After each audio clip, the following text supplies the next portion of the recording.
Ayun na. Hello mga guys, good afternoon. Good afternoon po sa lahat. Ayan, kasama ko ang aking sasakambal. Magdi-deliver po kami ngayon ng SIM card! ayun. Kasama ko si Bunsoy. Magdi-deliver po kami ng SIM card. So papunta po kami ngayon ng Dapitan. Ayun. Pero galing na po kami ng Santa Mesa. Nakapag-deliver na po kami doon sa kabila.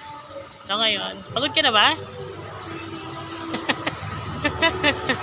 Ano? Good ka na? Kaya pa? Pagod na. Nakakatatlo pa lang tayo, 5. Meron pa tayong lapitan. Pagod ka na agad? Anong masasabi mo kapag di-deliver ng SIM card? Ang hirap!